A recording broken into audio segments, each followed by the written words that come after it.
Hello all of students of class 11th। आज मैं आप लोगों के बीच क्लास 11th की first story, first chapter the portrait of a lady, जो कि खुशवंत सिंह के द्वारा लिखा गया है, आज से मैं 11th क्लास की इंग्लिश की सिलेबस शुरू करता हूं। आप सभी लोग आज से मार्वेलस कोचिंग चैनल से इंग्लिश की सब्जेक्ट जो भी सिलेबस वाइज है आप अध्ययन कर सकते हैं और आगे की वीडियो देखने के लिए हमारे चैनल से जुड़े रहिए। लाइक सब्सक्राइब कर दीजिए ताकि जब भी मैं वीडियो अपलोड करूं तो आप तक नोटिफिकेशन पहुंच सके। चलिए तो आज से हम शुरू करते हैं। This story, The Portrait of a Lady, who was very interesting story, who was written by Khushwant Singh. इसमें हम लोग ये देखेंगे कि खुशवंत सिंह की दादी माँ ग्रैंड मदर किस प्रकार से उसे मदद करते हैं। सबसे पहले तो हम इस चैप्टर की पूरी स्टोरी हिंदी में कहेंगे, देन आफ्टर समरी पर एक्सप्लेनेशन करेंगे। उसके बाद जो जो उसमें मेन पॉइंट्स होंगे वो भी मेन पॉइंट्स आपको एनसीईआरटी बुक के हर एक पैराग्राफ से मेन पॉइंट्स दिए जाएंगे और then after short answer types question कराएंगे और उसके बाद आपको long answer type questions. Then जो आपका 11th क्लास में 1 मार्क्स का एक क्वेश्चन पूछा जाता है, उस प्रकार के क्वेश्चनों पर हम लोग कमांड करेंगे। तो सबसे पहले पूरे स्टोरी को हिंदी में कहते हैं, आप लोग ध्यान से सुनिएगा। ये जो स्टोरी है the portrait of a lady, इसका मतलब होता है लेडी का मतलब यहाँ पे उसकी ग्रैंड मदर का दिया हुआ है, यानी कि खुशवंत सिंह की ग्रैंड मदर, दादी माँ के बारे में बताया गया है, उनका ही यहाँ पे लेडी के नाम से जिक्र किया गया है। और पोर्ट्रेट दैट मीन फोटो का जो फ्रेम होता है ना, जस्ट लाइक पोर्ट्रेट का मीनिंग वही होता है frame. That mean Khushwant Singh अपनी दादी माँ के बारे में थोड़ा चरित्र चित्रण करते हैं, चूंकि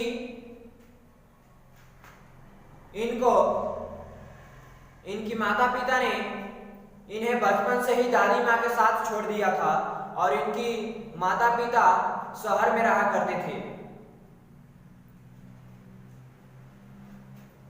इसका दादी माँ बहुत ही बूढ़ी तो हो चुकी थी और बूढ़ी हो चुकी थी, इसीलिए उसकी जो फेस था, जो चेहरा था, वो थोड़ा सा झुर्रीदार टाइप का हो गया था, मुरझुरा गया था, कंधों से झुककर चलती थी।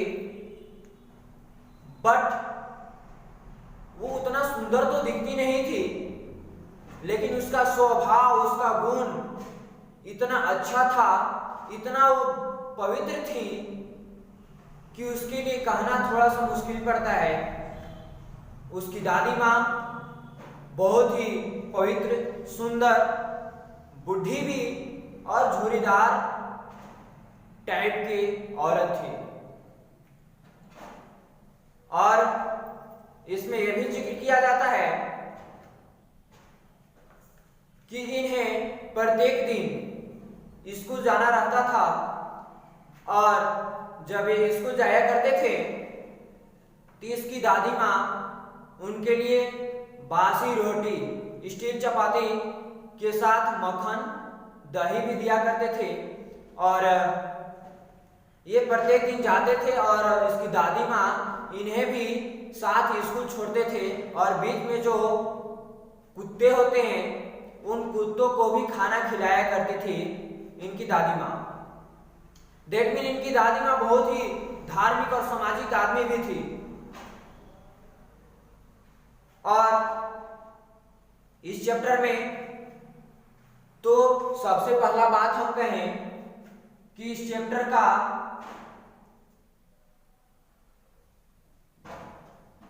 चरित्र चित्रण, अभी तुरंत हम बताएं किस प्रकार के इनकी दादी माँ थे, किस प्रकार के ये थे। इसके बाद हम लोग देखेंगे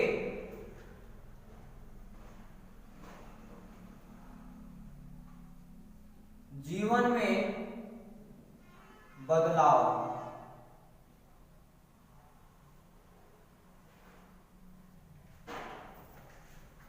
किस तरह से खुशवंत सिंह के जीवन में बदलाव होता है। तो कुछ समय बाद खुशवंत सिंह को उनके माता पिता अपने शहर में इन्हें भी ले जाते हैं। चूंकि बचपन से तो दादी के साथ रहा ही करते थे, बट जब ये यंग हो गए तो इन्हें अपने शहर में जब ले गए और वहां से पढ़ाई कराना शुरू कर दिया, साइंस का पढ़ाई। तो साइंस का जब पढ़ाई शुरू कर दिया तो गांव देहात में क्या हुआ करता था कि दादी माँ उन्हें कहानी ये सब सुनाया करते थे, बट उस दिन यानी कि शहर में उन्हें कुछ भी ऐसा नहीं मिलता है। उनकी दादी माँ और वे एक ही कमरा में तो रहते थे, बट खुशवंत सिंह हमेशा साइंस की दुनिया में चले गए थे और साइंस पढ़ना शुरू कर दिए थे। तो उनको गाना या कोई भी चीज सुनने का मौका नहीं मिलता था। पर धीरे धीरे समय में परिवर्तन होते गया और जैसे जैसे परिवर्तन होता गया वैसे वैसे आगे बढ़ते गए। देन आफ्टर ये जाते हैं कॉलेज में। तो कॉलेज में जब जाते हैं तो तीसरा पॉइंट आ जाता है बढ़ती दूरी।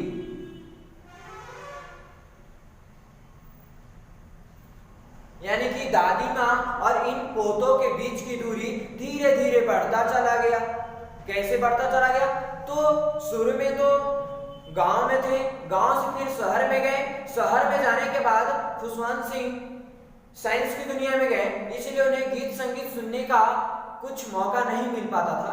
देन आफ्टर इन्होंने कॉलेज भी ज्वाइन किया। कॉलेज जाने के बाद इन्हें तो और भी टाइम नहीं मिल पाया और उसके बाद इन्हें कमरा भी एक्सचेंज करना पड़ा। यानी कि दादी माँ दूसरे कमरा में रहा करते थे और उनकी पोता यानी कि खुशवंत सिंह अलग कमरा में रहते थे। तो जो नज़ारा गांव में मिलता था वो नज़ारा अब उन्हें नहीं मिल पा रहा है, जिन्हें दादी माँ सोचती हैं कि अब मैं अकेला पड़ गया हूँ। इसीलिए दादी माँ हमेशा और हमेशा के लिए क्या करती थी, तो वो कुत्तों को खाना खिलाती थी या फिर कबूतर गौरैया को अपने आप बुला करके उन्हें दाना देती थी और वे लोग पक्षियां लोग जानवर लोग दाना को खाते थे। इसके बाद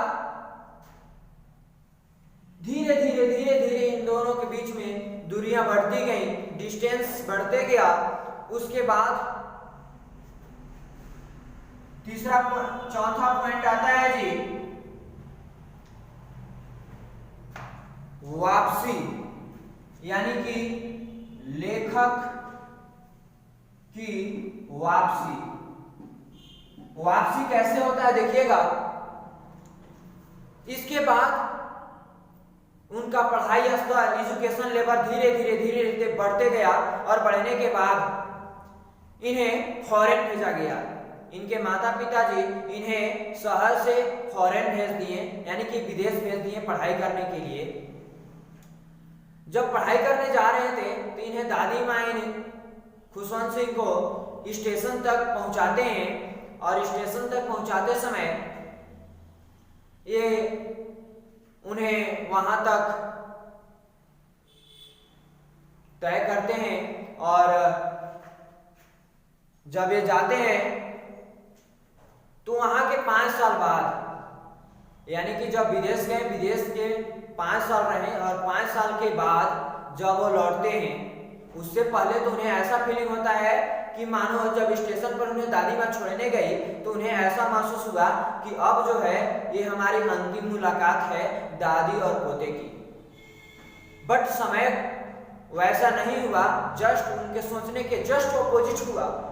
दैट मीन 5 साल बाद खुशवंत सिंह पुनः लौटते हैं।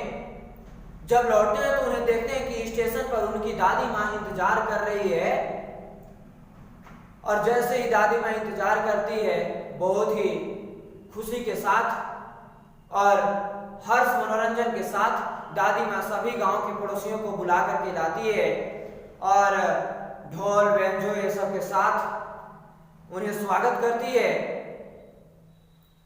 और उस समय दादी और पोते की खुशी जो होती है वो नजर आता है उन दोनों के बीच बहुत ही बेहतर ढंग से। बट उस समय फिर आते हैं खुशवंत सिंह घर जब आते हैं तो उन्हें अचानक दादी माँ की तबीयत खराब हो जाती है और वो उन्हें सुला दिया जाता है।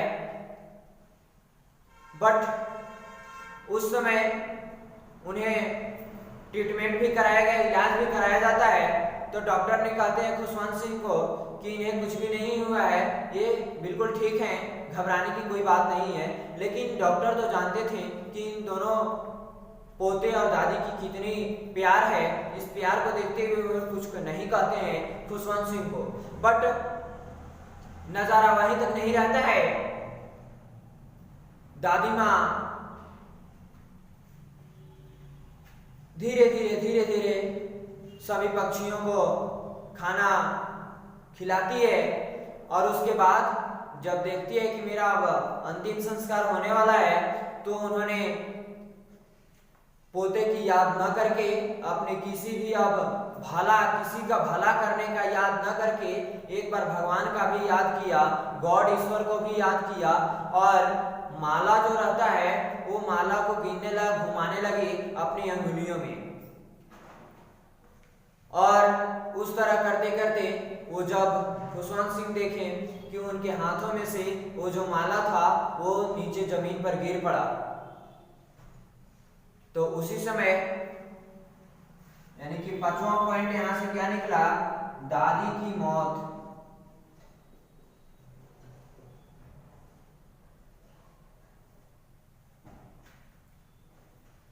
अंतिम तक दादी की मौत हो जाती है और जब दादी की मौत हो जाती है तो दादी और पोते की कहानी के ही बारे में the portrait of a lady जिन्होंने खुशवंत सिंह लिखा है। तो जब दादी की मौत हो जाती है तो स्टोरी यहीं तक खत्म होती है। तो यही था हमारे the portrait of a lady की स्टोरी। नेक्स्ट क्लास में हम लोग देखेंगे समरी, और समरी वाइज हम लोग मल्टीपल चॉइस क्वेश्चंस देखते रहेंगे। उस क्वेश्चन को देखना नहीं भूलिएगा और समरी वाइज हम लोग एक्सप्लेनेशन करेंगे पूरे वीडियो में। और आप इस क्लास से मार्वेलस कोचिंग यूट्यूब चैनल से जुड़ गए हैं तो आप इस वीडियो को लाइक, सब्सक्राइब एंड शेयर जरूर करें एक दूसरे को, ताकि हर एक स्टूडेंट को हेल्प मिल सके। और आपकी स्टूडेंटो लैंग्वेज में, स्टूडेंट का जो लैंग्वेज होती है ये नहीं कि अदर बुक से लिया गया है या फिर कुछ से, एक स्टूडेंट का जो लैंग्वेज होता है उस स्टूडेंट की लैंग्वेज की तरह आपको यहाँ पे नज़ारा मिलेगा। ठीक है, all of you that thanks.